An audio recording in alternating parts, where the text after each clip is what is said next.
नमस्कार, आप सभी का स्वागत आज के द हिंदू एनालिसिस में। आज है दिनांक 11 जुलाई 2023 और हम पुनः उपस्थित हैं द हिंदू एनालिसिस के साथ, जिसमें हम कवर करते हैं उन महत्वपूर्ण टॉपिक्स को जो होते हैं आपके लिए उपयोगी।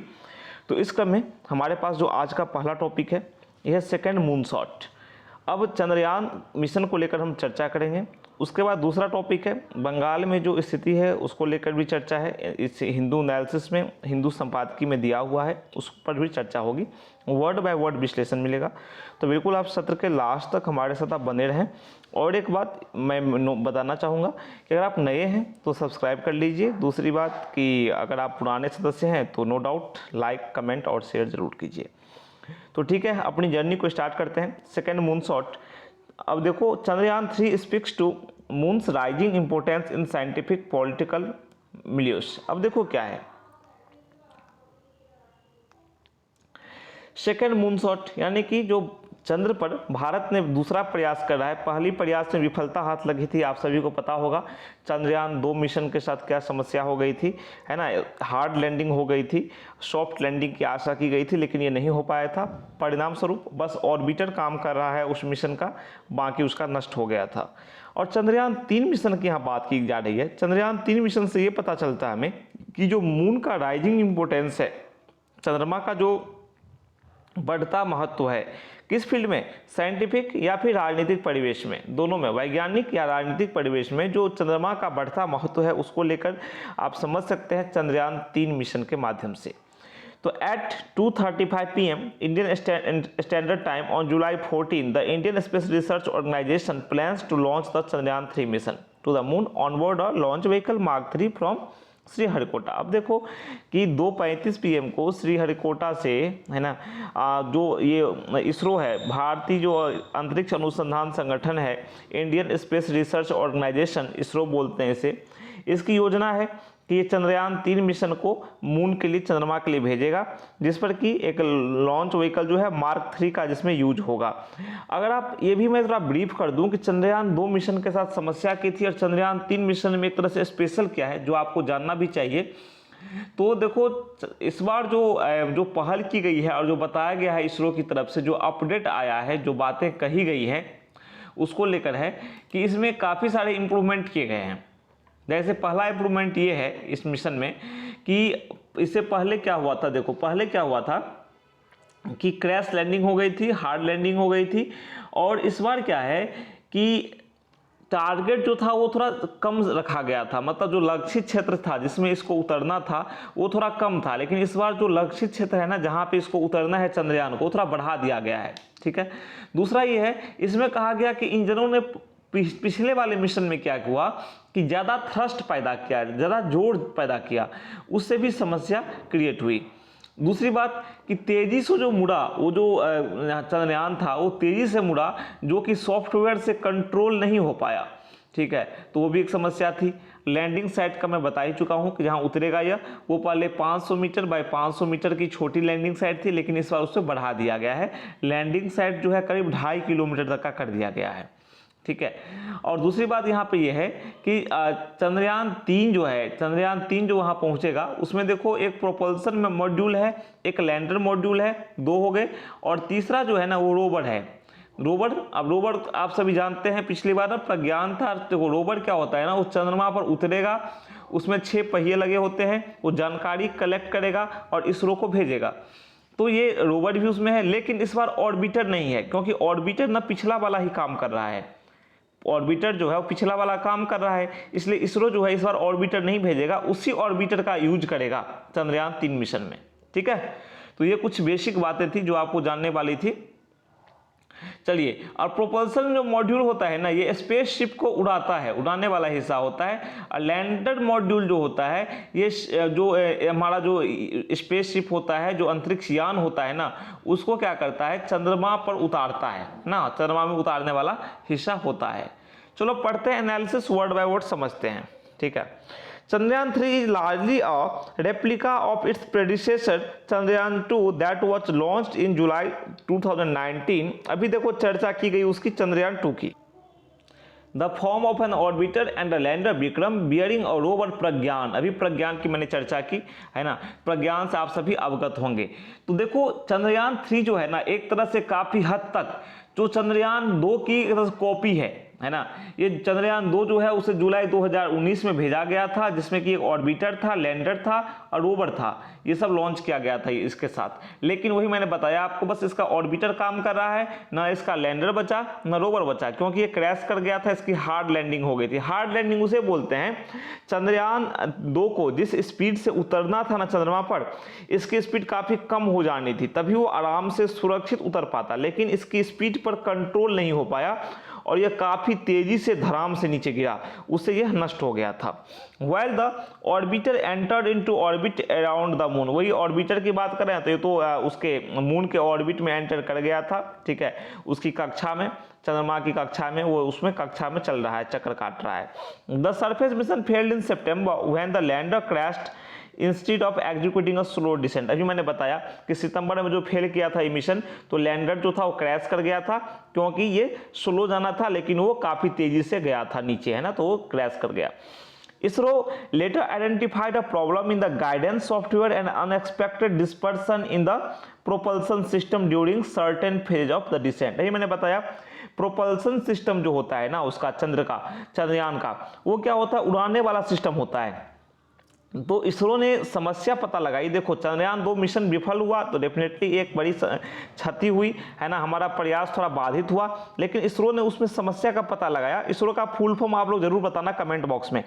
तो इसरो ने उस समस्या का पता लगाया और उसका पता ये चला कि गाइडेंस सॉफ्टवेयर में समस्या थी और प्रोपल्सन सिस्टम में भी समस्या देखी गई, ठीक है। उसके जब वो उड़ा था ना, तो उसके कुछ हमेशा नहीं लेकिन कुछ चरण में, देखो चंद्रयान को जो उड़ने के ना कई चरण होते हैं, तो कुछ चरण में कहीं कहीं समस्या देखी गई थी। अब देखो इन चंद्रयान 3 की बात करते हैं। Rocket will place the payload in the elliptical orbit around the earth where a propulsion module will take over and pilot the lander to the circular orbit around the moon। अब जहां तक चंद्रयान 3 की हम बात कर रहे हैं, तो इसमें ना रॉकेट जो है पेलोड को पृथ्वी के चारों ओर एक अंडाकार कक्षा में रखेगा, जहां जो प्रोपल्सन मॉड्यूल है यानी कि प्रणोदन मॉड्यूल है वो आगे अपना काम संभालेगा, और लैंडर जो है, और वो लैंडर को चंद्रमा के चारों ओर गोलाकार कक्षा में ले जाएगा, लैंडर को वहां ले जाएगा। ये प्रोपल्सन मॉड्यूल का काम है कि वो लैंडर को वहां पे ले जाएगा, ठीक है। चलो finally the lander will detach and begin a series of manoeuvres culminating in a gradual landing on August 23-24 this year over the surface। अब देखो पूरी प्रक्रिया यहाँ पे समझाई गई है। उसके बाद क्या होगा, उसके बाद क्या होगा, लैंडर जो है तो डिटैच होगा, मतलब अंतरिक्ष यान से क्या होगा, लैंडर अलग हो जाएगा और वो फिर उसको ग्रेजुअल लैंडिंग की प्रक्रिया वो स्टार्ट करेगा। लैंडर क्या करेगा, ग्रेजुअल लैंडिंग की प्रक्रिया स्टार्ट करेगा, ठीक है, और वो सतह पर लैंडिंग करेगा, है ना, जो कि 23-24 अगस्त, ऐसा अनुमान है कि 23-24 अगस्त को लैंडिंग होगी, 23 या 24 को, उसके बीच में। To improve the chances of success at this stage, इस चरण पर सफलता को सुनिश्चित करने के लिए, इम्प्रूव करने के लिए, इस सफलता के सुनिश्चित के दर को, संभावना को बढ़ाने के लिए ISRO has strengthened the landers legs. ISRO ने इस बार क्या किया है, लैंडर जो लेग हैं, मतलब जो उसके जो एक तरह से जो पैड हैं, यानी कि जिस पे वो टिका होता है, जो आधार होते हैं लैंडर के, ठीक है, उसको मजबूत किया है। लोअर्ड इट्स मिनिमम थ्रस्ट, इसका जो थ्रस्ट है, जोड़ जो इसका है, उसको कम से कम किया है। Enhance the availability of power की मतलब ईंधन की उपलब्धता बढ़ाई है, ईंधन ज्यादा दिया है इस बार इसरो ने ईंधन का यूज ज्यादा किया है। अपग्रेडेड द लैंडिंग सीक्वेंस, और लैंडिंग सीक्वेंस को डेवलप किया है, अपग्रेड किया है ना। तो हर एक चीज में इंप्रूवमेंट किया है इसरो ने कि इस बार विफलता हाथ नहीं लगे। This will be India second attempt to soft land और लैंडर। अब देखो तो यह भारत का दूसरा अटेम्प्ट होगा कि वो एक लैंडर को सॉफ्ट लैंड करे, क्योंकि पिछली बार सॉफ्ट लैंडिंग नहीं हो पाई थी। एंड रोवर की भी, है ना, लैंडर और रोवर की दोनों की सॉफ्ट लैंडिंग सुनिश्चित करे लूनर सरफेस पर। लूनर सरफेस मतलब जो अंतरिक्ष, जो वहां पे लूनर यानी कि चंद्रमा का जो सतह है उस पर वो लैंडिंग, सॉफ्ट लैंडिंग सुनिश्चित करे। सॉफ्ट लैंडिंग और हार्ड लैंडिंग वो है कि सॉफ्ट लैंडिंग आराम से लैंडिंग, सुरक्षित लैंडिंग को सॉफ्ट लैंडिंग कहा जाता है साइंटिफिक टर्म में, और हार्ड लैंडिंग वो होती है जो विफल हो जाती है, काफी तेजी से लैंडिंग होती है, अंतरिक्ष अंतरिक्षयान जो आपका वो लैंडर होता है, रोवर होता है, वो खत्म हो जाता है ना, वो एक तरह से नष्ट हो जाता है। And demonstrate end to end capability to the relevant technologies, और इसरो का ये भी लक्ष्य है कि वो जो प्रासंगिक जो एक तकनीकी है उसमें एक तरह क्षमता का प्रदर्शन करे, है ना, अपनी क्षमता को दिखाए। Soft landing on the moon is a complicated exercise. अभी मैंने बताया कि सॉफ्ट लैंडिंग जो है ना बहुत जरूरी होता है, लेकिन सॉफ्ट लैंडिंग जो चंद्रमा पर होना है एक तरह से कॉम्प्लिकेटेड एक्सरसाइज है, बहुत ही जटिल चीज है।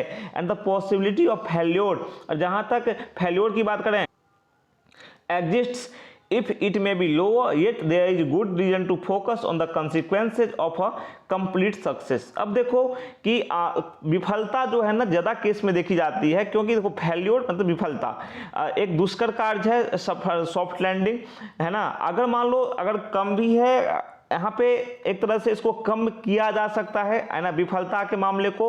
हालांकि एक अच्छा कारण यह है कि हम जो उसके कंप्लीट सक्सेस है ना, पूर्णतः सफलता के परिणाम पर ध्यान दें, है ना। विफलता की ओर हम ध्यान क्यों देंगे, हमारा ध्यान पूर्णतः सफलता की ओर, सॉफ्ट लैंडिंग की ओर है। The mission will play out with India's decision to join the Artemis Accords in the backdrop। अब देखो मिशन का एक तरह से ये भी उद्देश्य है इस लक्ष्य का कि भारत का निर्णय जो है ना, जो आर्टेमिस एकॉर्ड्स में ज्वाइन करने का जो निर्णय है इस ग्रुप में, तो उसके परिप्रेक्ष्य में भी यह मिशन महत्वपूर्ण हो जाता है। इफ द मिशन सक्सीड्स, अगर यह मिशन सफल हो जाता है, the country will be just the second to have soft lander rover on the moon.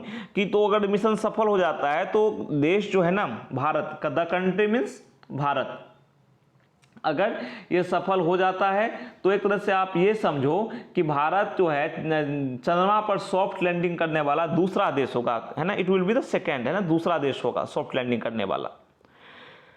Next है the importance of this feat can not be overstated. A slew of public and private moon landing mission is in the works worldwide at the establishment of permanent bases on the natural satellite has emerged as a major geopolitical goal.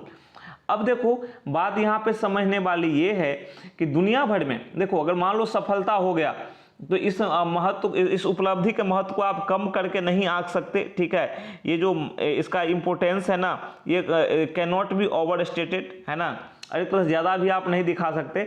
अब देखो क्या है यहाँ पर कि कई सारी जो दुनिया भर में सार्वजनिक और निजी चंद्रमा लैंडिंग, कई सारी कंपनियां हैं, सार्वजनिक हैं, निजी हैं, वो चंद्रमा लैंडिंग मिशनों पर काम कर रही हैं, ठीक है। और दूसरी बात, क्योंकि जो प्राकृतिक उपग्रह जो है हमारा चंद्रमा जो है ये प्राकृतिक है ना, देखो हमारे जो कृत्रिम उपग्रह भी हैं कई सारे, और ये प्राकृतिक है। तो प्राकृतिक पृथ्वी का प्राकृतिक उपग्रह है, तो प्राकृतिक उपग्रह जो है इस पर अस्थायी ठिकाना बनाना एक तरह से एक प्रमुख भू राजनीतिक लक्ष्य बन गया है। तो ये सफलता हमें मिल जाती है, बहुत अच्छी बात है, लेकिन हमें इससे बिल्कुल एक तरह से ऐसा नहीं भाव करना चाहिए कि बहुत ज़्यादा सफलता मिल गई हम निश्चिंत होकर बैठ जाएं, ऐसा नहीं है। क्योंकि कई सारी सार्वजनिक और निजी कंपनियां, पब्लिक और प्राइवेट कंपनियां इस क्षेत्र में लगी हुई हैं और वहाँ पे अपना एक आधार बनाने को, वजूद बनाने को तैयार हैं कि हमें भी सफलता मिले। तो एकॉर्ड्स डिफाइन, ये जो एकॉर्ड्स है ना, आर्टेमिस एकॉर्ड्स जो है ये परिभाषित करता है US led axis while China and Russia are working on an international lunar research station. एक तो देखो ये यूएस की पहल है, ठीक है, ये जो आर्टेमिस एकॉर्ड्स है अमेरिका वाली पहल है। और दूसरी बात कि जो चीन और जो रूस हैं, ठीक है, अभी देखो वर्तमान में लड़ाई जो हो रही है रूस और यूक्रेन के बीच में, उसके कारण चीन और रूस नज़दीक भी काफ़ी ज़्यादा आए हैं पहले से। तो वहीं चीन और रूस जो है ना वो इंटरनेशनल लूनर रिसर्च स्टेशन पे साथ मिलकर काम कर रहे हैं। The success of Chandrayaan 3 will also make it the surface mission closest to the lunar south pole to a date, a region of the moon that has been found to be geologically unique and host to spots in permanent shadow. अब देखो क्या है, इसका महत्व इसलिए भी है चंद्रयान 3 का, इसकी सफलता के महत्व को आप इसलिए भी समझ सकते हैं क्योंकि ये जो है ना, ये चंद्रमा के दक्षिण पोल जो है, दक्षिणी ध्रुव जो है ना, उसके आसपास उतरेगा, उसके नजदीक उतरेगा, है ना, उसके आसपास या उसी पर उतरेगा। तो उससे क्या होगा, देखो ये जो दक्षिणी ध्रुव है चंद्रमा का ना, तो ये ऐसा जगह है जो कि जियोलॉजिकली अनूठा है, भूगर्भिक रूप से अनूठा है ये, ठीक है, भौगोलिक रूप से क्या है, ये अनूठा है और ये यहाँ पे परमानेंट शैडो रहता है, हमेशा अंधेरा टाइप का बना रहता है, छाया बनी रहती है यहाँ पर। तो इसका एक तरह से आप समझो बहुत ज़्यादा महत्व हो जाता है दक्षिण ध्रुव का, चंद्रमा के। इस पर ज़्यादा एक्सप्लोरेशन नहीं हुआ है, अन्वेषण नहीं हुआ है। To study these and other features the mission has 6 scientific payloads. अब देखो, इसका अध्ययन करने के लिए और दूसरे विशेषताओं के लिए इस मिशन में 6 साइंटिफिक पेलोड्स हैं। जो 7वां इंस्ट्रूमेंट है, वो जो प्रोपल्सन मॉड्यूल है ना, ये क्या है, जो बताएगा हमें will profile the signs of life on earth to help scientists look for similar signs on planets beyond the solar system। अब देखो, ये देखेगा कि जो पृथ्वी पर जो जीवन के जो संकेत हैं, ठीक है, वो वहां पर है कि नहीं, ऐसे ही संकेत उस ग्रह पर है कि नहीं, है ना। जो सोलर सिस्टम जो है, जो हमारा जो सौर प्रणाली है, उसके बाहर, है ना, ये ऐसे ही ग्रह, ऐसे ही साइन कहीं पर है कि नहीं, ऐसे ही साइन जो है, ऐसे चिन्ह जो है अन्य ग्रहों पर है कि नहीं। टेकन टुगेदर, साथ मिलाकर चलें तो चंद्रयान 3 जो है, Chandrayaan 3 of date a region of the moon that has been found to be geological unique. अभी मैंने समझा इसको, ठीक है। Chandrayaan 3 offers opportunities for India to lead the world's response to the moon's growing importance in the scientific and political milieux। अब देखो क्या है, अगर आप चंद्रयान 3 के महत्व को टेकन टुगेदर साथ मिलाकर देखें, कुल मिलाकर देखें आप चंद्रयान 3 के महत्व को, तो क्या देता है, ये offers opportunities for India, Bharat के लिए अवसर उपलब्ध कराता है। चंद्रयान 3 कहाँ अवसर उपलब्ध कराता है, तो जो दुनिया की जो प्रतिक्रिया है, चंद्रमा के जो बढ़ते महत्व हैं, चाहे आप वैज्ञानिक क्षेत्र की बात करो या राजनीतिक परिवेश की बात करो, उसमें जो चंद्रमा का महत्व बढ़ रहा है, और उस क्षेत्र में जो दुनिया की प्रतिक्रिया है, दुनिया जिस प्रकार से बढ़ रही है, उस क्षेत्र में भारत को यह अग्रणी बनाता है। कौन? चंद्रयान 3 मिशन। तो डेफिनेटली चंद्रयान 3 मिशन का काफी ज्यादा महत्व हो जाता है, ये हमें समझना चाहिए, ठीक है। तो अभी मैंने चर्चा की, हमारी टीम ने चर्चा की, जो कंटेंट उपलब्ध कराया उसके आधार पर हमने चर्चा की चंद्रयान 3 मिशन के बारे में, ठीक है। आज के संपादकीय में चंद्रयान 3 मिशन के बारे में तो आज चर्चा थी। आशा है कि आपको समझ में आया होगा। मैंने आपको चंद्रयान 2 मिशन के बारे में भी थोड़ा बता दिया कि कैसे ये फेल हुआ था, विफलता किसमें थी। जैसा कि इसरो ने बताया, इसरो ने जो आधार बताए जिसके कारण चंद्रयान 2 मिशन विफल हुआ, उसको लेकर हमने चर्चा कर ली। और इसरो जो चंद्रयान 3 मिशन को लॉन्च कर रहा है, इसमें क्या विशेषताएं हैं, ये कैसे काम करेगा, भारत को किस प्रकार से बेनिफिट देगा, तो इस सब पर भी हमने चर्चा की। तो आशा है कि आपको ये समझ में आया होगा। चलो अब नेक्स्ट टॉपिक जो है ना, जो बंगाल में जो अर्धसैनिक बलों की तैनाती के बाद भी जिस प्रकार की घटनाएं देखने को मिली, उसको थोड़ा समझ लेते हैं। Alarm bells, grassroot politics is now a high stakes game of violence in West Bengal. देखो, वेस्ट बंगाल में एक तो केंद्रीय बलों की तैनाती की गई थी, लेकिन फिर भी जो वहाँ पे हिंसा की घटनाएं कम नहीं, तो स्वस्थ लोकतंत्र में एक प्रकार से बाधा है। मान लो जो आम आदमी है, अगर वो चुनाव में निर्भीक रूप से, स्वतंत्र रूप से वोट नहीं डाल पाएगा, तो डेफिनेटली असर पड़ेगा राजनीतिक प्रक्रिया पर, एक सरकार पर। सरकार सही, चाहे स्थानीय शासन की सरकार हो या केंद्रीय स्तर की सरकार हो या राज्य स्तर की सरकार हो, तो एक तरह से जनता का निर्भीक होना उस इलेक्शन में मायने रखता है। तो डेफिनेटली ये अनप्रेसिडेंटेड नहीं था, ठीक है। द एक्सटेंट ऑफ वायलेंस जो है इन वेस्ट बंगाल पंचायत इलेक्शंस, दो numbing was not totally unexpected. ये बिल्कुल अनएक्सपेक्टेड नहीं था, अप्रत्याशित नहीं था। ऐसी संभावना थी कि हिंसा होगी, क्योंकि पहले भी हुई है। In all 36 people lost their lives in the violence that spread across several districts of the state for almost a month in the run up to the elections। अब देखो, इलेक्शन जो होने वाले थे ना, तो उस क्रम में पश्चिम बंगाल के कई जिलों में हिंसा की घटनाएं हुई, और उन घटनाओं में 36 लोगों को अपनी जान से हाथ धोना पड़ा, 36 लोगों की मृत्यु हो गई। तो जिस प्रकार से विपक्षी दलों ने आशंका जताई थी, तो डेफिनेटली यहाँ पे ऐसा ही हुआ लगभग, है ना। केंद्रीय बलों की तैनाती हुई, लेकिन राज्य चुनाव आयोग जो है, राज्य निर्वाचन आयोग जो है, वो इसमें विफल रहा, है ना। उसने एक शांति संपन्न चुनाव वो नहीं करा पाया। हालांकि ये मामला जो है हाई कोर्ट, है ना, पहले तो केंद्रीय बलों की मांग उसके प्रति अनिच्छा दिखाई राज्य निर्वाचन आयोग ने। विपक्षी दलों की मांग हुई, केंद्रीय बलों की मांग करने की मांग की उसने विपक्षी दलों ने, लेकिन जो राज्य निर्वाचन आयोग है या राज्य चुनाव आयोग को, उसने इसे एक तरह से अस्वीकार ही किया, उसने नहीं मानी इस बात को। फिर ये मामला गया उच्च न्यायालय, तो उच्च न्यायालय गया तो वहाँ ये लोग विरोध किए, है ना। फिर सुप्रीम कोर्ट मामला गया, है ना, तो सुप्रीम कोर्ट ने भी फिर आदेश दिया।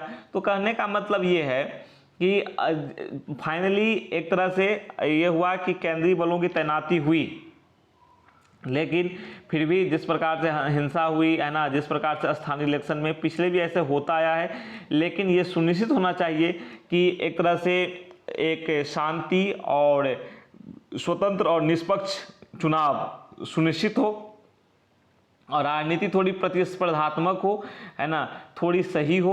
अब देखो बेरोजगारी है और भी कई सारे क्षेत्र हैं जहाँ पे ये मुद्दे सब थोड़े ध्यान में आने चाहिए, ना कि लड़ाई झगड़े, हिंसा, अराजकता, है ना। तो ये सब जो राजनीतिक वर्ग के लिए एक चेतावनी के रूप में है ना, कि इस सब से निपटा जाए। और कोई भी राजनीतिक वर्ग जो है ना, इन झगड़ों को, इन वैमनस्य को, इन हिंसा को अगर अपना समर्थन देता है तो फिर ये समस्या की बात होती है और इस पर एक तरह से कार्रवाई भी होनी चाहिए। बिल्कुल एक जांच में एक गहन जांच होनी चाहिए कि आखिर ये हिंसा की घटनाएं क्यों होती हैं, आखिर चुनाव में हिंसा की बात आती कहाँ से, इसका कोई आधार ही नहीं है हिंसा को लाने का, है ना।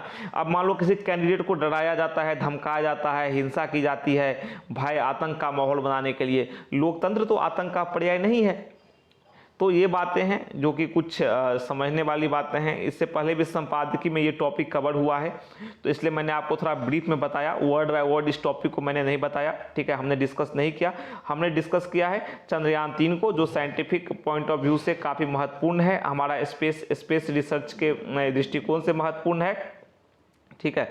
तो आज के टॉपिक में बस इतना ही, फिर मिलते हैं अगले टॉपिक में कुछ नई जानकारियों के साथ। तब तक के लिए आज्ञा दीजिए और कहिए नमस्कार, थैंक यू।